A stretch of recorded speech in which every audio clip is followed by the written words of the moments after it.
ఈరోజు మన సహజ యోగా పరిచయ కార్యక్రమంలో 3వ రోజు వచ్చేసిన అందరూ సహజ యోగులందరికీ కూడా స్వాగతం, నమస్కారం. ఈరోజు మనం చాలా ముఖ్యమైన విషయాలు నేర్చుకోబోతున్నాం. అందులో భాగంగా ఇప్పటిదాకా జరిగింది పునర్విమర్శ కొంచెం క్లుప్తంగా చేసుకుని ధ్యానానికి సన్నిద్ధమై తర్వాత చక్రాల మనలో 7 చక్రాలు 3 నాడులు అని తెలుసుకున్నాము. 3 నాడుల గురించి మనం నిన్న తెలుసుకున్నాము. చక్రాల గురించి ఇవాళ తెలుసుకుందాం. ఎందుకంటే మన చేతుల్లో మనకి 2 రోజులుగా వచ్చిన అనుభవం ఏమిటి అంటే కనుక కొన్ని వేళ్లలో తిమ్మిరిగా కానీ దురదగా కానీ వేడిగా కానీ వస్తూ ఉన్నాయి.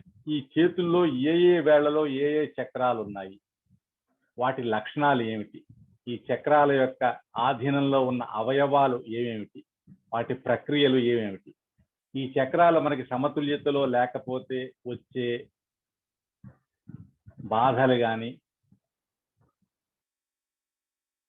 ఏమిటి, ఇవన్నీ కూడా మనం ఈరోజు తెలుసుకోబోతున్నాం. దాంతోపాటు మనం ధ్యానం కూడా చేద్దాం. ధ్యానం చేసిన తర్వాత మన యొక్క ఈ అనుభవాన్ని క్రోడీకరించుకుందాం. సో మొట్టమొదటిగా మన 2 చేతులు శ్రీ మాతాజీ కేసు ఉంచుదాం. కళ్ళు మూసుకుందాం. కింద కూర్చుని ఉంటే కనుక మనకి సమస్య లేదు. కుర్చీ మీద కూర్చుని ఉంటే కనుక 2 పాదాలు నేల మీద ఆన్చేలా చూసుకుందాం.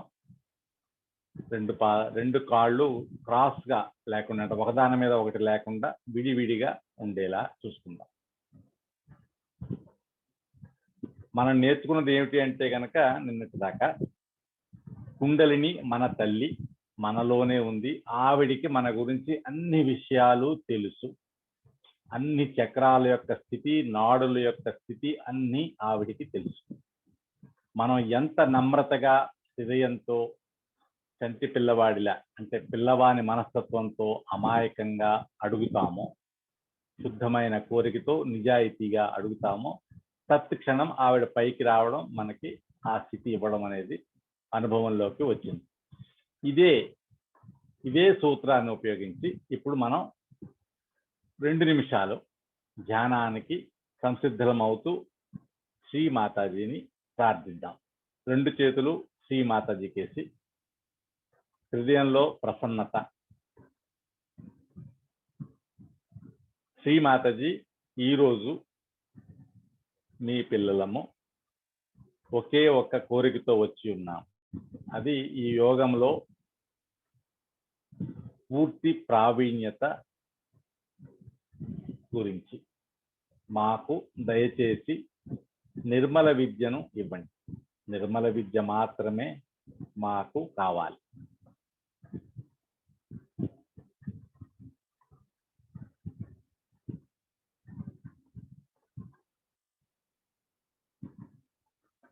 మాకు నిర్మల విద్య మాత్రమే కావాలి.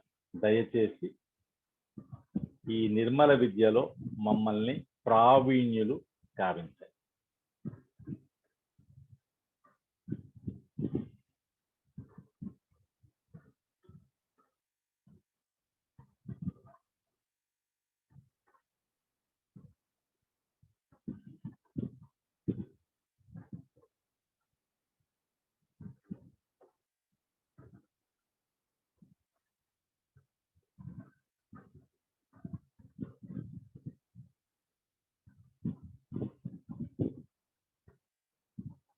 మాది ఒకే ఒక్క కోరిక, అది పూర్తి నిర్విచార స్థితిలో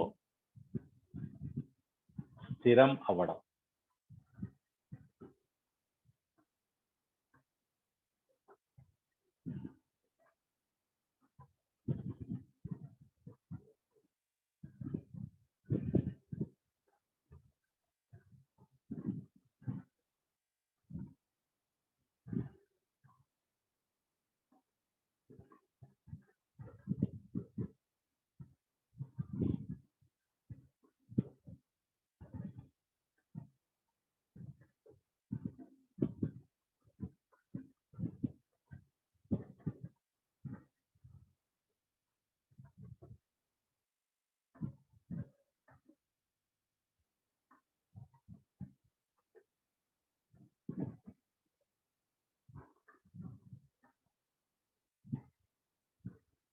శ్రీ మాతాజీ, మాది ఒకే ఒక్క కోరిక, ఈ యోగంలో స్థిరపడడం,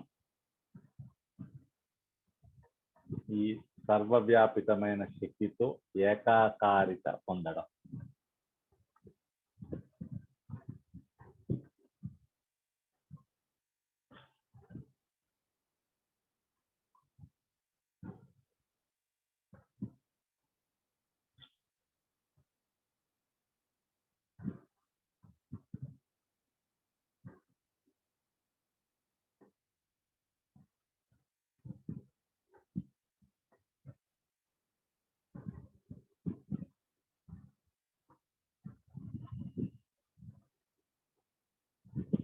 శ్రీ మాతాజీ, దయచేసి మా సహస్రారాన్ని పూర్తిగా తెరవండి.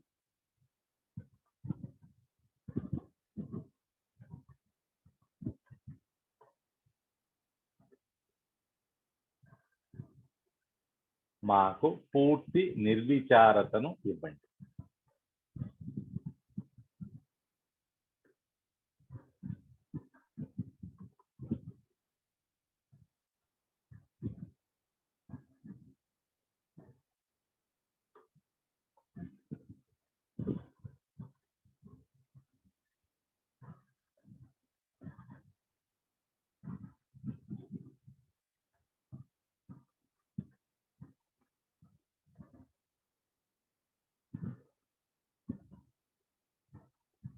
నెమ్మదిగా కళ్ళు తెరిచి శ్రీ మాతాజీకి ఒక్కసారి నమస్కారం చేసుకుందాం.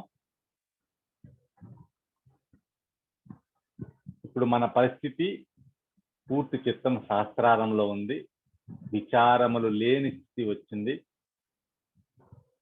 రెండు చేతుల్లో కూడా చైతన్యం యొక్క ప్రవాహం గమనానికి వస్తుంది. ఇదే స్థితిలో ఉంటూ మనం ఈరోజు కార్యక్రమంలోకి వెళదాం. ఈరోజు మనం నేర్చుకోబోయేది ఈ 7 చక్రాల గురించి మనం వివరంగా చూడబోతున్నాం. ఈ మనకి 7 చక్రాలు అని మనం చెప్పినప్పుడు మొట్టమొదటి చక్రం మూలాధార చక్రం. ఈ మూలాధార చక్రం మనకి సూక్ష్మ శరీరంలో ఇడానాడి మొట్టమొదట అక్కడ నుంచి కనెక్ట్ అవుతుంది అన్నమాట. ఇది మనం కూర్చున్నప్పుడు మనం ఆసనం అని ఏదైతే అంటామో, ఏ స్థానం అయితే భూమికి తగులుతూ ఉంటుందో ఆ స్థానంలో ఈ చక్రం ఉంది. ఈ చక్రం మన కుండలిని త్రికోణాకారమైన ఎముక ఏదైతే ఉందో, చాక్రం బోన్ అని ఏదైతే అంటున్నామో దాని కిందన ఈ చక్రం ఉంది. ఈ చక్రం అత్యంత ముఖ్యమైనది. ఎందుకంటే కుండలిని జాగృతం పైకి రావడానికి జాగృతం అయినప్పుడు ఈ మూలాధార చక్రం అత్యంత స్థిరంగా ఉండాలి. ఈ మూలాధార చక్రానికి అధిష్టాన దేవత శ్రీ గణేశుడు. ఆయన ఓకే అంటే మనకి కుండలిని పైకి వస్తుంది. ఈ మూలాధార చక్రంలో మనకి చాలా ముఖ్యమైన గుణాలు ఉన్నాయి. అవి ఏమిటి అంటే గనక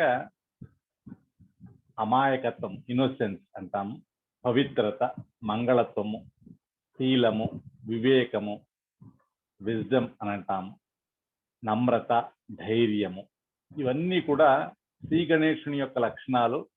ఇవన్నీ కూడా మూలాధారం ఎవరిలో అయితే బలంగా ఉంటుందో వాళ్ళందరిలో ఈ లక్షణాలు ప్రస్ఫుటంగా కనబడుతూ ఉంటాయి.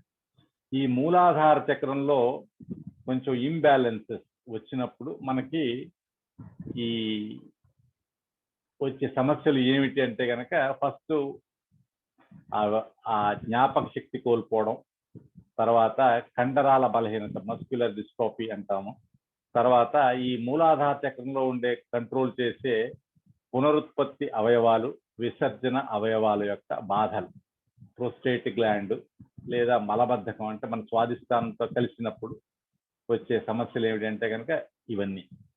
ముఖ్యంగా ఏమిటి అంటే కనుక మన చిత్తము కూడా దేని మీదైతే ఉండాలో దాని మీద ఉండకుండా అన్ని విషయాల మీదకి పోవడానికి కూడా ఒక కారణం ఈ మూలాధార చక్రం. ఈ మూలాధార చక్రం మన చేతుల్లో ఎక్కడ రిప్రజెంట్ చేయబడింది అంటే గనక ఈ బేస్ ఏదైతే ఉందో అక్కడ మనకి అక్కడ బొమ్మలో కూడా చూపిస్తున్నారు క్లియర్గా.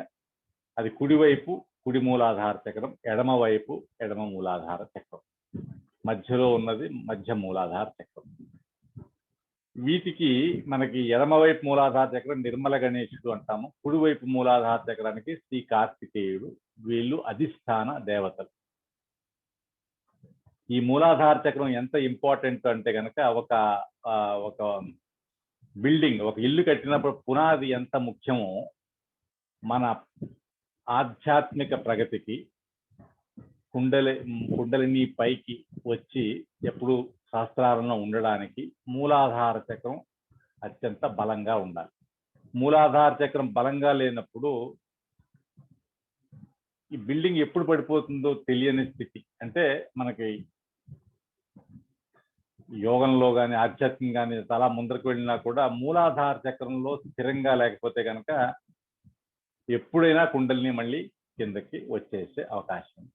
అందుకని ఈ లక్షణాలు మనలో తక్కువగా ఉంటే కనుక ఈ లక్షణాల గురించి మనం ధ్యానంలో తల్లిని అడగాలి.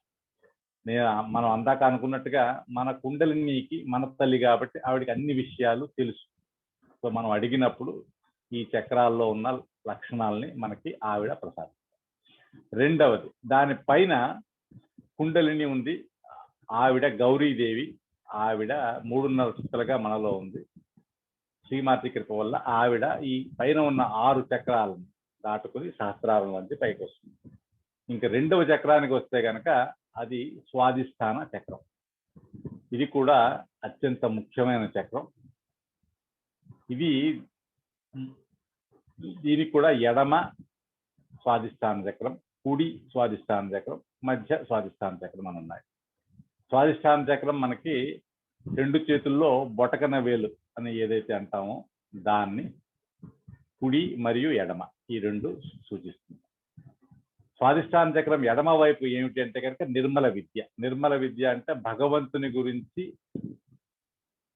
ఆ పిపాస, ఆ జ్ఞానాన్ని తెలుసుకోవాలి, భగవంతుడితో ఏకమవ్వాలి, లేదా ఆ భగవంతుడి గురించి వచ్చే ఆ కోరిక, అది మన ఎడమ స్వాధిష్టాన చక్రంలో ఉంది. కుడి స్వాధిష్టాన చక్రంలో చిత్తం అంటే మన యొక్క అటెన్షన్ అని ఏదైతే అంటామో అది కంట్రోల్ చేయబడుతుంది. ఈ స్వాధిష్టాన చక్రం ఏ అవయవాలని కంట్రోల్ చేస్తోంది అంటే కనుక మన ప్రేవులు, తర్వాత లివర్ ఒక భాగాన్ని ఇది ఫుల్గా కంట్రోల్ చేస్తూ ఉంటుంది. లేడీస్లో అయితే కనుక మనకి యూటరస్ అవన్నీ కూడా ఇది కంట్రోల్ చేస్తుంది. ఈ స్వాధిష్టాన చక్రం సమతుల్యతలో లేదు అంటే కనుక మనకు వచ్చే బాధలు ఏమిటంటే కనుక ఈ లివర్ వేడవడం వల్ల మనకి ప్యాంక్రియాస్ వచ్చేవడం, చక్కెర వ్యాధి, షుగర్ అని ఏదైతే అంటామో అది, తర్వాత లివర్తో కనెక్ట్ అయినప్పుడు అది ఎలర్జీస్ కింద రావడం, ఇన్సోమ్నియా అంటే నిద్ర లేనితనం, తర్వాత ఈ లివర్ వేడే కొంచెం కిడ్నీస్కి ఇంటెస్టైన్స్కి రావడంతో వచ్చే సమస్యలు, ఇవన్నీ కూడా స్వాధిష్టాన చక్రంతో ఉంటాయి. వీటి లక్షణాలు ఏమిటి అంటే మనం చెప్పుకున్నాము. నిర్మల విద్య, భగవంతుడి గురించి కోరిక, నిర్మల చిత్తము అంటే భగవంతుని యందు చిత్తము, తర్వాత సృజనాత్మకత అంటే క్రియేటివిటీ అని ఏదైతే అంటామో అది, సౌందర్య విపాసన అంటే భగవంతుని యొక్క సృష్టిని అన్ని చోట్ల చూడడం, దాన్ని ఆనందించగలిగిన శక్తి. ఇవి అన్నీ కూడా మనకి స్వాధిష్టాన చక్రం వల్ల వస్తాయి. ఈ స్వాధిష్టాన చక్రం నాభి చక్రం నుంచి పైకి వచ్చి చుట్టూరా తిరుగుతూ ఉంటుంది. ఆ వివరాలు మనం తర్వాత నేర్చుకుందాం. 3వ చక్రానికి వచ్చినప్పుడు అది నాభి. ఈ నాభి చక్రం మనకి బొడ్డు అనేది అంటామో అక్కడ ఉంది మనకి. ఇది మనకి ఎక్కడ రిప్రజెంట్ చేయబడుతుంది అంటే కనుక ఈ మధ్యవేలు. ఈ మధ్యవేలు కుడి మరియు ఎడమ. ఇది కూడా అత్యంత ముఖ్యమైన చక్రం. దీనికి లక్ష్మి, విష్ణు అధిష్టాన దేవతలు. మనకి స్వాధిష్టాన చక్రం అధిష్టాన దేవతలు బ్రహ్మదేవ, సరస్వతి. ఈ నాభి చక్రానికి లక్ష్మి, విష్ణు, కుడివైపు శ్రీ రాజలక్ష్మి, ఎడమవైపు శ్రీ గృహలక్ష్మి, చుట్టూరా కూడా అష్టలక్ష్ములు కూడా ఈ స్థానంలో ఉంటారు.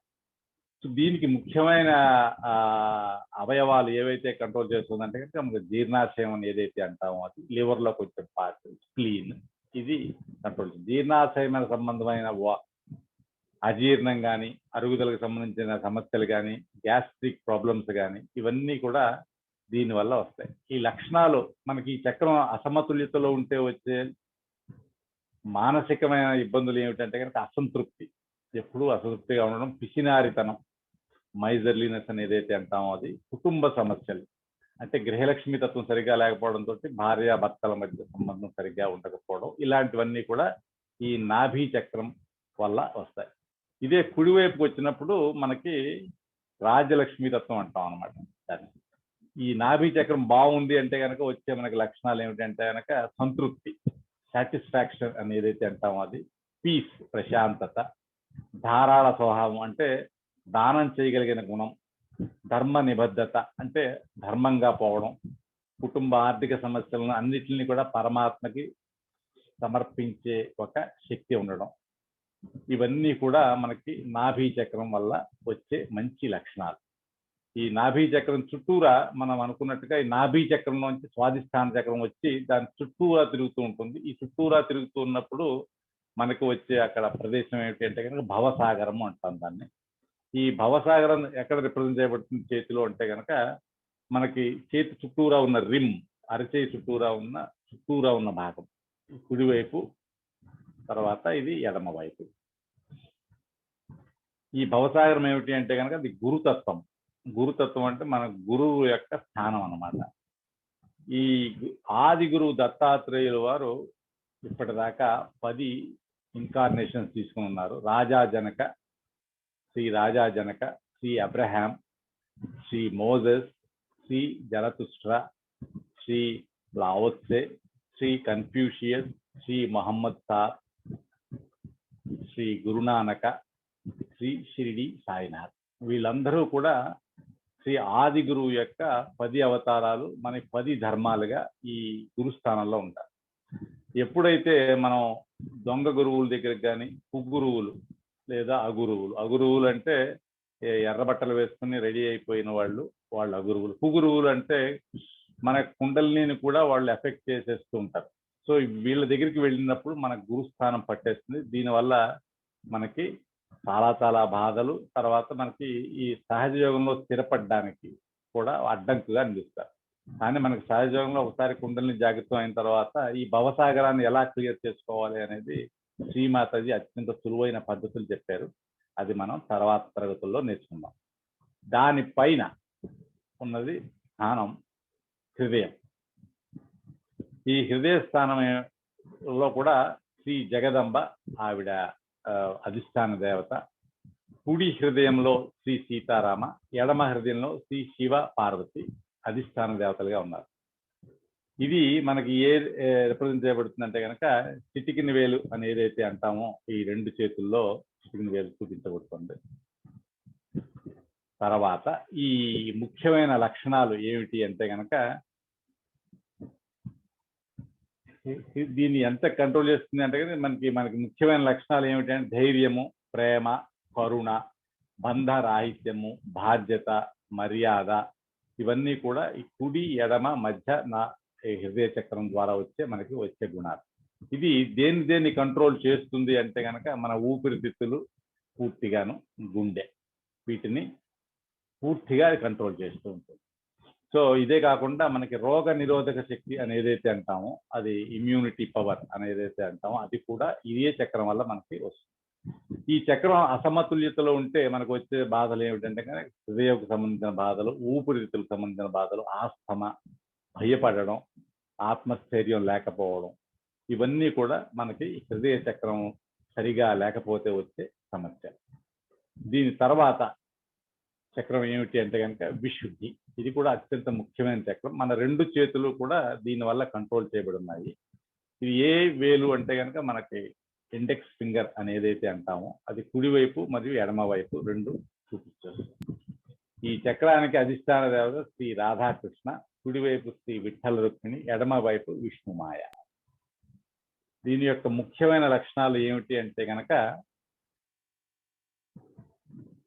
సాక్షితత్వము, సామూహికత అంటే మొత్తం కలెక్టివిటీ, మాటల్లో చేతల్లో మాధుర్యత, నిర్దోషి భావన, ఇవన్నీ కూడా మనకి దీనివల్ల వచ్చే మంచి లక్షణాలు. ఇవి ఏవైతే కంట్రోల్ చేస్తుందంటే కనుక మన ఈఎన్టీ అని ఏదైతే అంటామో ఆ పూర్తిగా ఇది కంట్రోల్ చేస్తుంది. అంటే మన గొంతు, ముక్కు, చెవి, నోరు, నాలిక, ఇవి థైరాయిడ్, ఇవన్నీ ఈ భాగాన్ని ఫుల్గా ఈఎన్టీ ఇది కంట్రోల్ చేస్తుంది. సో ఇది ఈ చక్రం మనకి సమస్థితిలో లేదు అంటే వచ్చే బాధలు ఏమిటి అంటే కనుక ఈఎన్టీకి సంబంధించిన అన్ని బాధలు, స్పాండిలైసిస్, సైనస్ ప్రాబ్లమ్స్, థైరాయిడ్ సరిగా పనిచేయకపోవడం, కంటి, ముక్కు, చెవి సంబంధిత బాధలు, వ్యాధులు, ఇవన్నీ కూడా మనకి విశుద్ధి చక్రం సరిగా లేకపోతే వచ్చే సమస్య. దీని తర్వాత చక్రం ఆజ్ఞా చక్రం. ఇది కూడా అత్యంత ముఖ్యమైన చక్రం. ఇది మనకి ఆప్టిక్ చైస్మా అనేదైతే అంటామో అదన్నమాట. ఈ చక్రం మనకి ఈ వేలు, చిటికిన వేలు పక్కన ఉన్న వేలు, అంటే చిటికిన వేలు కాకుండా ఒక పక్కన ఉన్న వేలు, ఈ వేలు మనకి ఆజ్ఞా చక్రాన్ని సూచిస్తుంది. ఈ ఆజ్ఞా చక్రం ఏమిటి అంటే ముఖ్యమైన లక్షణం క్షమాతత్వము దీని యొక్క ముఖ్యమైన లక్షణం. ఎప్పుడైతే మనం క్షమించలేదో ఈ ఆజ్ఞా చక్రం కాన్స్ట్రిక్ట్ అయిపోయి మనకి కుండలి పైకి వెళ్ళదు. ఇదే బ్యాక్ ఆజ్ఞా వెనకాలకు వచ్చినప్పుడు ఇది మనం మన భగవంతుడిని క్షమాతత్వం అడుగుతున్నాం, క్షమ అడుగుతున్నాం. దీని యొక్క లక్షణాలు ఏమిటి అంటే క్షమాతత్వము, త్యాగ గుణం, సాక్రిఫైజింగ్ కెపాసిటీ. ఇది మనకి బాగా ఉంటే కనుక క్షమాతత్వము, త్యాగ గుణం మంచిగా ఉంటాయి. ఇవి ఏవేవి కంట్రోల్ చేస్తుంది అంటే కనుక మన మెదడు, కళ్ళు, ఇవన్నీ కూడా ఈ ఆజ్ఞా చక్రం వల్ల కంట్రోల్ అవుతాయి. ఇది సరిగా లేదు అంటే కనుక మనకు వచ్చే ప్రాబ్లమ్స్ ఏమిటి అంటే కనుక ఈ పార్శ్వపు నొప్పి, తలనొప్పి, పార్శ్వపు నొప్పి, కళ్ళు, ఇవన్నీ వస్తాయి. ఎడమ వైపు నుంచి ఈ ఆజ్ఞా చక్రంలోకి ఏమవుతుందంటే కనుక ఈ ఎడమ వైపు నుంచి కుడి వైపు నుంచి వచ్చే రెండు నాడుల యొక్క పై స్థానాలు ఇక్కడ ఉండడంతో ఎడమ వైపు వెనకాల, కుడివైపు ముందర ఉండడంతో ఈ ఎడమ వైపు కానీ కుడివైపు కానీ బాగా అసమతుల్యత ఉంటే కనుక ఆజ్ఞా చక్రం మూసుకుపోతుంది దానివల్ల. సో మనకి ఎడమ కుడి సమతుల్యత రావడం, తర్వాత క్షమాతత్వం చెప్పడం వల్ల ఆజ్ఞా చక్రం ఓపెన్ అవుతుంది. దాని తర్వాత చక్రం మనకి సహస్రార చక్రం. ఈ ఆజ్ఞా చక్రానికి శ్రీ జీసస్ మేరీ అధిష్టాన దేవత, మహావిష్ణువు, ఆయనే మహావిష్ణువు. సో మహావిష్ణువు, జీసస్ మేరీ అధిష్టాన దేవత ఆజ్ఞా చక్రానికి. తర్వాత చక్రం సహస్రారం. ఇది సాక్షాత్తు ఆదిశక్తి అధిష్టాన దేవత దీనికి. ఇది మన లింబిక్ ఏరియా అని ఏదైతే అంటామో ఆ స్థానాన్ని ఇది పూర్తిగా కంట్రోల్ చేస్తుంది. మనకున్న 6+1 ఈ 7 చక్రాలు, 6 చక్రాలు ఈ 7వ చక్రంలో సమగ్రమై ఉన్నాయన్నమాట. అంటే ఈ 6 చక్రాల యొక్క అధిష్టాన దేవతల యొక్క పీఠాలు మనకి సహస్రారాల్లో ఉన్నాయి. ఈ సహస్రారం ఎప్పుడు అయితే బాగా ఓపెన్ అవుతుందో మనం ఎప్పుడూ కూడా నిర్విచారతలో ఉండే ఒక ఇది మనకి. దీని యొక్క లక్షణాలు ఏమిటంటే కనుక ఆనందం, నిశ్శబ్దత, పూర్తి సాక్షితత్వం నుంచి మనం చూస్తుండడం అనేది కూడా మనకి దీనివల్ల లభిస్తుంది. ఈ చక్రం పడితే ఏమవుతుంది అంటే కనుక మనకి ఈ ఆనందం రాదు, నిర్విచారత రాదు. ఇది ఎప్పుడు పడుతుంది అంటే కనుక భగవంతుడి యందు అపనమ్మకం ఉంటే కనుక భగవంతుడిని నిందించడం అలాంటివి చేస్తున్నా కూడా ఈ సహస్రార చక్రాన్ని మనకి పట్టేస్తుంది. సో మనం ఇప్పటిదాకా నేర్చుకున్నది ఏమిటంటే కనుక ఈ 7 చక్రాలు నేర్చుకున్నాం. ఈ 7 చక్రాలకి మనకు మెడికల్గా పేర్లు ఉన్నాయి. అవన్నీ కూడా మనం మొదటి తరగతిలో నేర్చుకున్నాం. అది ఏమిటి అంటే కనుక మూలాధార చక్రానికి పెల్విక్ ప్లెక్సస్, స్వాదిష్టాన చక్రం ఆర్టిక్ ప్లెక్సస్, నాభి చక్రానికి కోలిక్ ప్లెక్సస్ అన్నాం, హృదయ చక్రానికి cardiac plexus, cervical plexus, optic chiasma, limbic area. ఇవన్నీ కూడా మెడికల్ సైన్స్ లో మనం చెప్పుకున్నట్టుగా ఈ నాడీ మండలాలకు ఇచ్చిన వాళ్ళు ఇచ్చిన పేర్లు. కానీ శక్తి చక్రాలు ఈ నాడీ మండలాలని కంట్రోల్ చేస్తాయి అన్న విషయం మనం తెలుసుకోవాలి. ఈ శక్తి చక్రాలకు ఒక అధిష్టాన దేవత ఉన్నారు కాబట్టి మనం ఈ అధిష్టాన దేవత, మనం ఏ చక్రంలో అయితే మనకు సమస్య ఉందో ఆ అధిష్టాన దేవత మన పేరు తీసుకున్నప్పుడు ఆ చక్రం క్లియర్ అవ్వడం అనేది మనకి అనుభవపూర్వకంగా తెలుస్తుంది. అంతేకాకుండా మనకు వచ్చే ఈ మెడిటేషన్లో, ఈ సెషన్స్లో ఈ చక్రాలలో ఉన్న అధిష్టాన దేవతల పేర్లు ఎలా తీసుకోవాలి అవన్నీ కూడా మనం వివరంగా నేర్చుకుందాం. ఈరోజు మనం దైనందిన కార్యక్రమంలో, దైనందిన మెడిటేషన్లో మనం ఇప్పటిదాకా నేర్చుకున్న విషయాలు, బంధన వేసుకోవడం, సమతుల్యత చేసుకోవడం, వీటితోటి మనం ధ్యానం చేద్దాం. వీడియో నడుస్తూ ఉంటుంది, మనం అందరం కలిసి ధ్యానం చేద్దాం. జై శ్రీమాతాజీ. సహజ యోగములో ప్రతినిత్యము చేసుకునే ప్రాథమిక ధ్యాన విధానము. శ్రీ మాతాజీ చిత్రపటం ముందు దీపం వెలిగించి ఎదురుగా కూర్చుని బంధన్ వేసుకుందాం.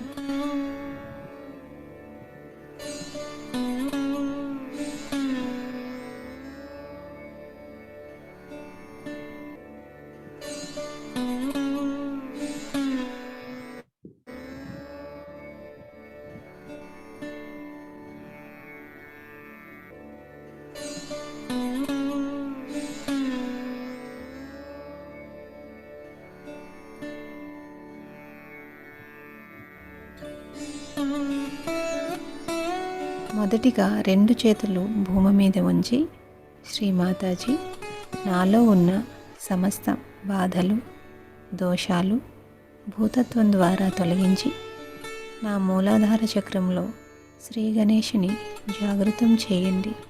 తద్వారా మూలాధారంలోని కుండలిని మాతను జాగృతం చేసి మమ్మలను ధ్యానంలోనికి తీసుకొని వెళ్ళి నిర్విచార స్థితిని ప్రసాదించండి తల్లి అని ప్రార్థించి 2 నిమిషముల పాటు ధ్యానంలో ఉందాం.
ఇప్పుడు ఎడమ చేతిని శ్రీ మాతాజీ వైపు తెరిచి ఉంచి కుడి చేతిని భూమాత మీద ఉంచి, శ్రీ మాతాజీ, నా ఎడమ పార్శ్వములో ఉన్న భూతకాలపు ఆలోచనలను, బాధలను, భయాలను భూతత్వం ద్వారా తొలగించండి తల్లి అని ప్రార్థించి 2 నిమిషములు ధ్యానంలో కూర్చుందాం.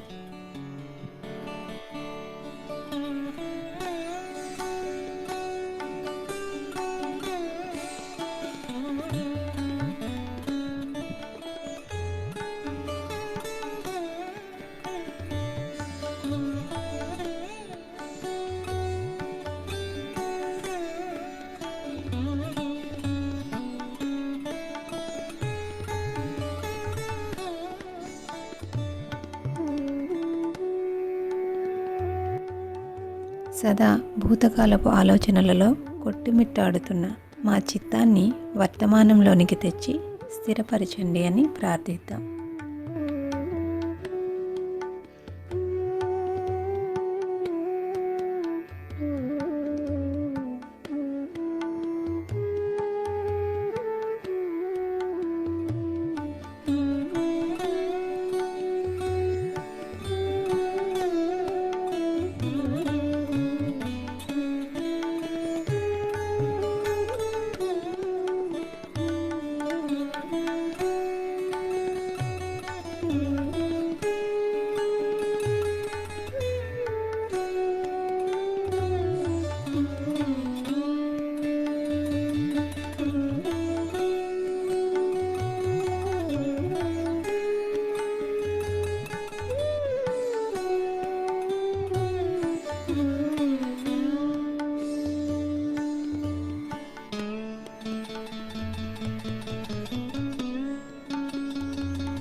ఇప్పుడు కుడి చేతిని శ్రీ మాతాజీ వైపు ఉంచి ఎడమ చేతిని ఆకాశం వైపుగా మడిచి మీ అరచేతిని మీ ముఖం వైపుగా ఉంచాలి. శ్రీ మాతాజీ, మా కుడి పార్శ్వములో ఉన్న భవిష్యత్ కాలపు ఆలోచనలను, బాధలను, భయాలను, ఆందోళనలను ఆకాశతత్వం ద్వారా తొలగించండి తల్లి.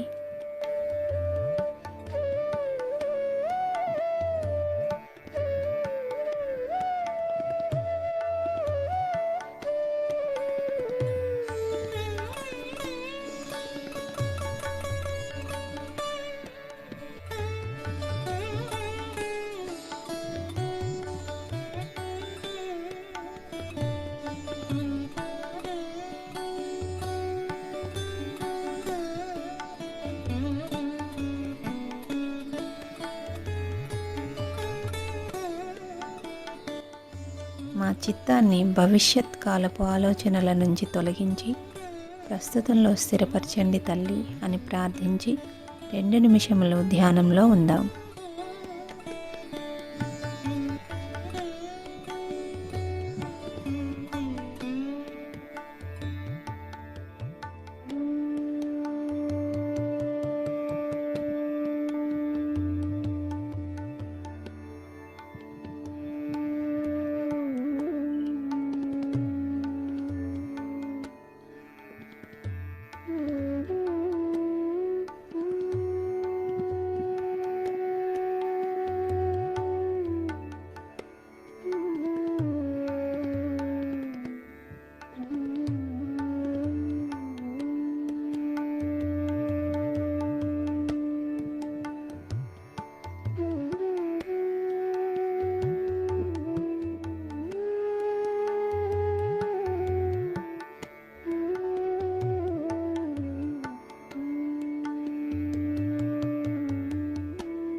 ఇప్పుడు 2 చేతులు తెరిచి మోకాళ్ళ మీద ఉంచుకొని శ్రీ మాతాజీ, మాకు సమతుల్య స్థితిని ప్రసాదించండి.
భూత భవిష్యత్ కాలములలో కొట్టుమిట్టాడుతున్న మా చిత్తాన్ని ప్రస్తుతంలో స్థిరపరిచి మమ్మల్ని ధ్యానములో నిర్విచార స్థితిలో స్థిరపరచండి అని అడిగి చిత్తాన్ని మాడు మీద ఉంచి శరీరం మొత్తం గమనిస్తూ ఉందాం.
ఏ విధమైన ఆలోచనలు రాకుండా ఉండడానికి ప్రయత్నిద్దాం.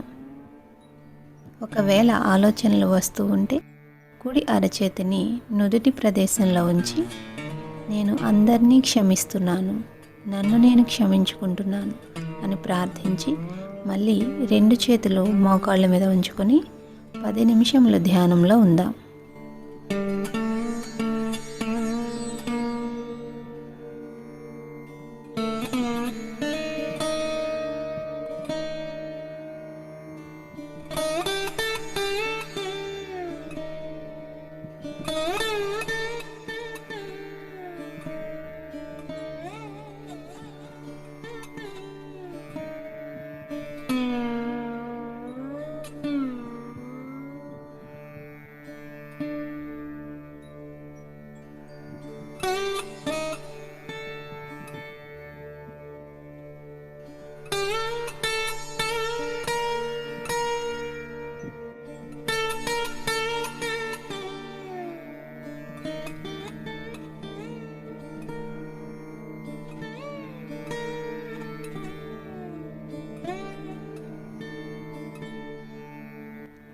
మన శరీరంలో ఏదైనా చైతన్య తరంగాల అనుభూతి వస్తూ ఉంటే నిర్విచార స్థితిలో ఉంటూ గమనిస్తూ ఉందాం.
ధ్యానం ముగిసిన తర్వాత మళ్ళీ బంధన్ వేసుకుని శ్రీ మాతాజీ గారికి ఇంతటి చక్కని ధ్యాన స్థితిని అనుభూతిని ప్రసాదించినందుకు హృదయపూర్వక వందనములు తెలియచేసుకుని 2 చేతులు జోడించి నమస్కరిద్దాం.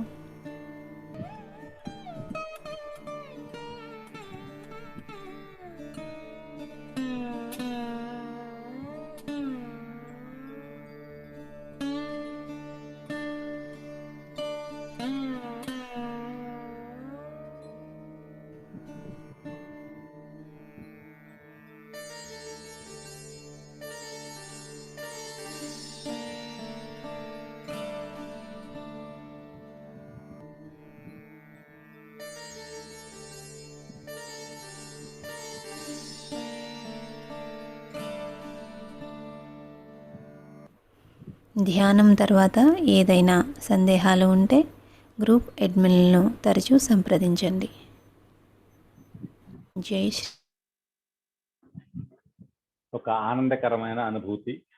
ఇదే స్థితిలో మనం ఉంటూ ఒక్క విషయాన్ని కూడా మనం గమనిస్తాం. మన చేతుల్లో వస్తున్న ఈ చైతన్యాన్ని ఉపయోగిద్దాం. మన ఎడమ చేతిని శ్రీమాతాజీకి నుంచి కుడి చేతిని మన ముందర మూలాధార చక్రం నుంచి పైకి తీసుకుంటాం. ఇలా ఈ నెమ్మదిగా పైకి తీసుకొచ్చినప్పుడు మనకి ఈ చేతిలో ఉన్న ప్రవాహం అధికం అవడం, మన సుషుమ్నా నాడిలో కుండలిని యొక్క ప్రవాహం కూడా మనం గమనించవచ్చు. ఈ గమనం గురించి ఈ చిన్న ప్రయోగం చేద్దాం.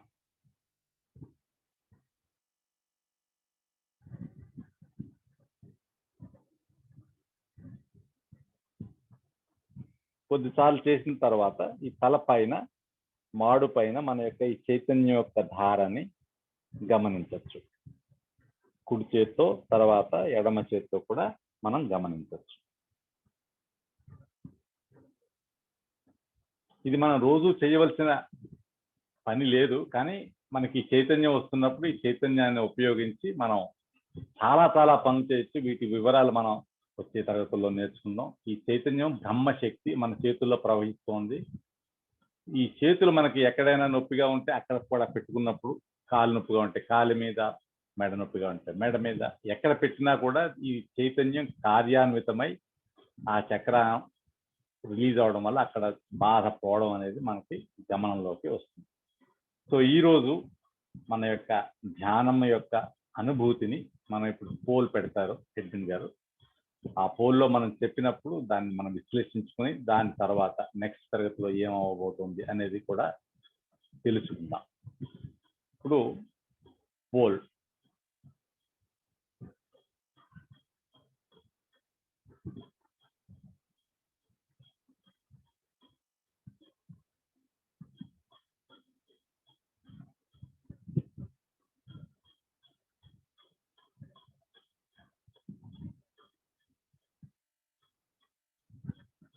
ఒక్క నిమిషం పెడుతున్నాం అండి.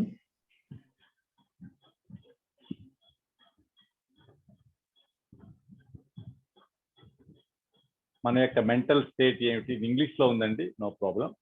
ఆనందం, పీస్ఫుల్ గా ఉంది అంటే శాంతిగా ఉంది, థాట్లెస్నెస్, నిర్విచారతలో ఉన్నాము, రిలాక్స్, ప్రశాంతంగా ఉంది. థాట్స్ వస్తూనే ఉన్నాయి, లేదంటే నిద్ర వస్తుంది, ఫీలింగ్ స్లీపీ. జాయ్ఫుల్ అంటే ఆనందకరంగా ఉంది. వీటిలో మన యొక్క అనుభవాన్ని సూచిస్తూ ఒక ఆప్షన్ సెలెక్ట్ చేసిన తర్వాత నెక్స్ట్ బటన్ నొక్కినప్పుడు రెండవ ప్రశ్న, మన చేతుల్లో చైతన్యం ఎలా తెలుస్తోంది? కొంచెం చురుకుగా తెలుస్తోంది, లేదా తిమ్మిరిగా ఉంది, లేదా కొంచెం నొప్పిగా ఉంది, లేదా కొంచెం వేడిగా ఉంది, చల్లగా ఉంది, బరువుగా ఉంది, లేదా ఏమీ తెలియలేదు అనేది జవాబులు. ఏదో ఒక జవాబు మనకి తెలిసిన అనుభవం ప్రకారం ఆన్సర్ చేసి నెక్స్ట్ బటన్ నొక్కినప్పుడు ఈ చైతన్యం మనకి ఎక్కడెక్కడ తెలుస్తోంది.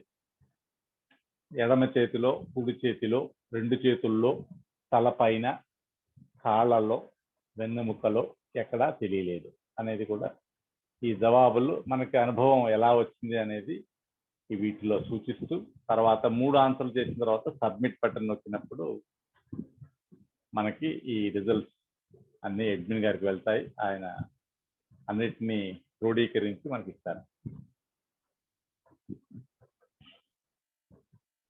నెక్స్ట్ 1.5 minutes లో మీరు దయచేసి ఈ పోల్ ఎందుకని అంటే కనుక మన అనుభూతిని మనం గమనించుకుంటుంది.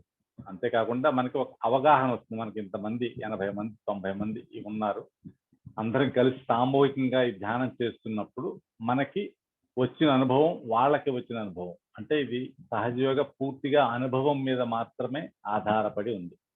జ్ఞానం మనం తప్పకుండా మన బుద్ధితో తెలుసుకోవాలి. తెలుసుకున్నప్పుడు, తెలుసుకుని చేస్తున్నప్పుడు వచ్చే ఆనందం ఎక్కువ. అంటే రెండు విషయాలు సమంగా మనకి కావాలి. సో ఈ మనలోకి పూర్తిగా చైతన్యం ఇంకా రాలేదు అంటే కూడా దానికి చూద్దాం ఆన్సర్లు. మన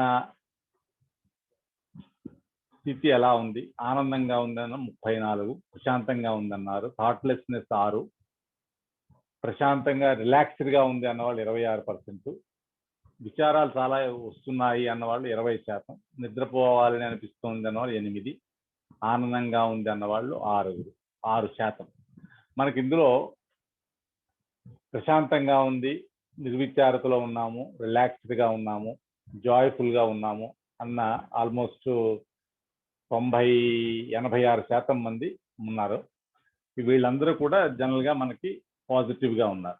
ఎక్కడైతే మనకి లాట్ ఆఫ్ థాట్స్ వస్తున్నాయని 20% మంది అన్నారో, మనకి కుడివైపు నాడి కొంచెం ఈ వేడిగా ఉండడం వల్ల, తర్వాత ఈ ఆజ్ఞా చక్రంలో బ్లాక్ అవడం వల్ల మనకి ఈ విచారాలు అనేవి ఎక్కువ వస్తూ ఉంటాయి. సో మనకి కుడినాడి ఎడమనాడి మనం ఎలా సమతుల్యలోకి తీసుకొచ్చాము, దాని తర్వాత క్షమ అని ఎప్పుడైతే మనం మెడిటేషన్లో కూడా ఆలోచనలు వస్తున్నప్పుడు మన కుడి చెయ్య ఈ నుదుటి మీదకి తీసుకుని వెళ్ళి అందరినీ నేను క్షమిస్తున్నాను అని చెప్పడం జరిగింది. ఇదే ఇంకొక 2-3 సార్లు చెప్పడమే కాకుండా మన హృదయంలోంచి అందరినీ క్షమించాలి. కుడివైపు నాడు ఎందుకు వేడెక్కుతుందంటే కనుక అన్నీ నేను చేస్తున్నాను అన్న భావన సార్, అన్నీ భగవంతుడి కృప వల్ల అవుతున్నాయి అని మన హృదయంలో మనం ఎప్పుడైతే ఒప్పుకుంటామో మన కుడి నాడి సమతుల్యతలోకి వెంటనే వస్తుంది. అదేవిధంగా నిద్ర వచ్చే ఇదిగా ఉందని 8% అన్నారు.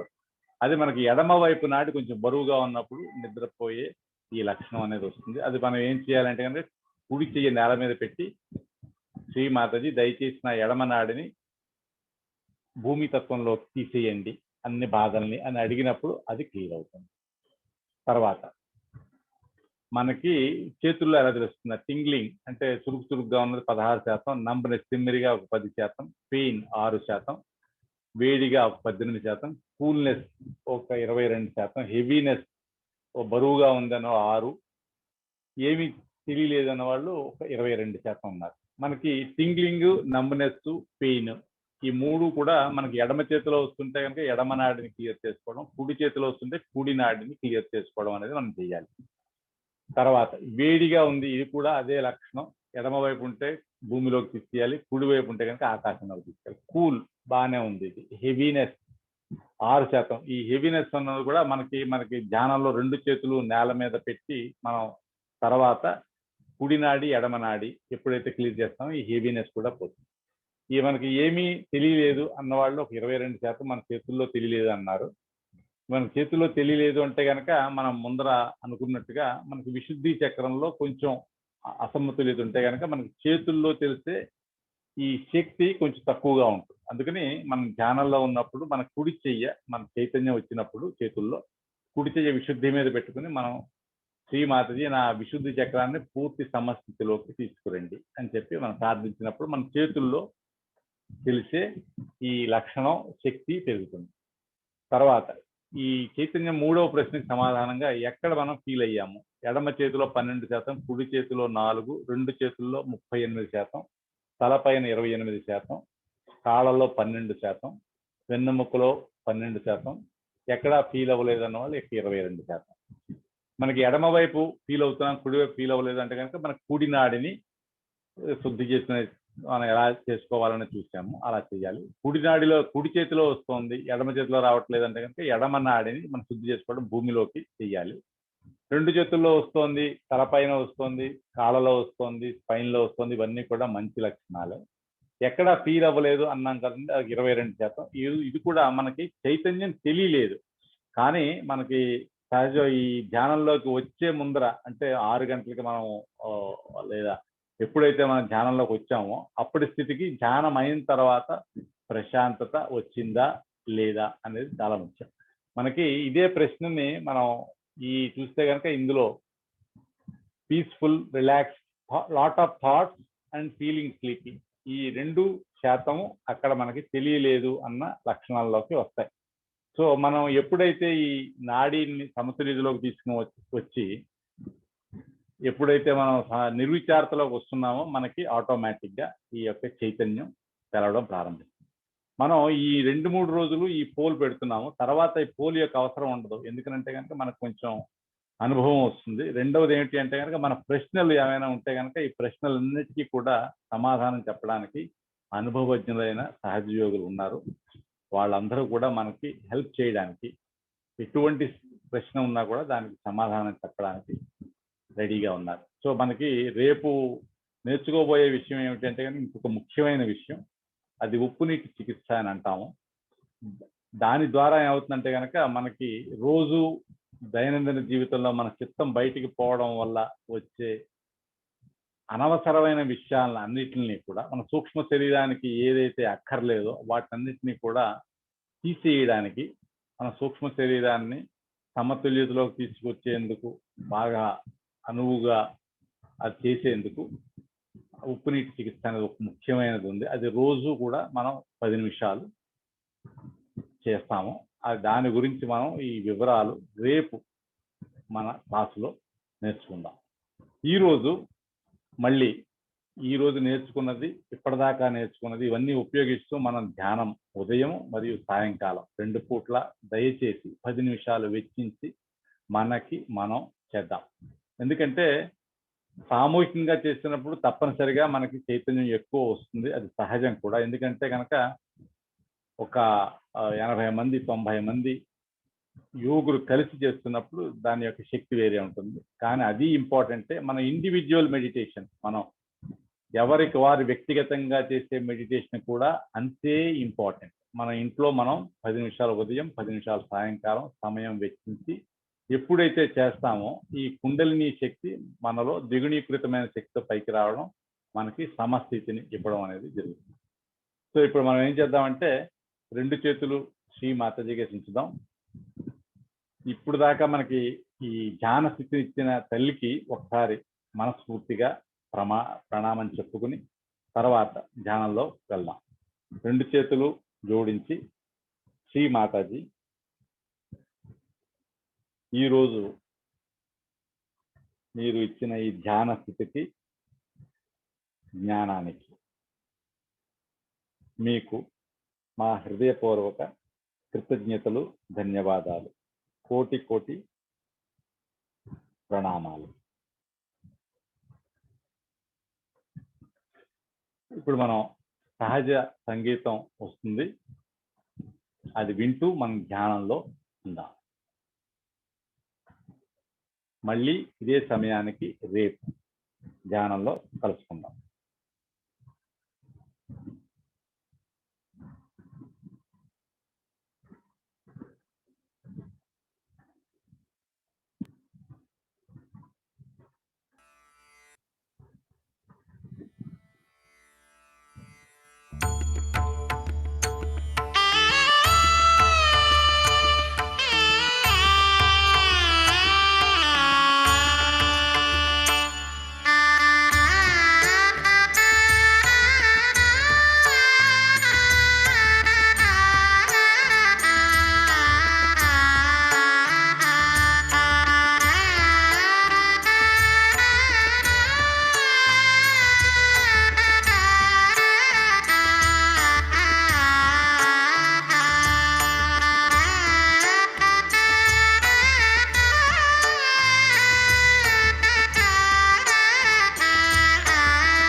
అందరికీ నమస్కారం.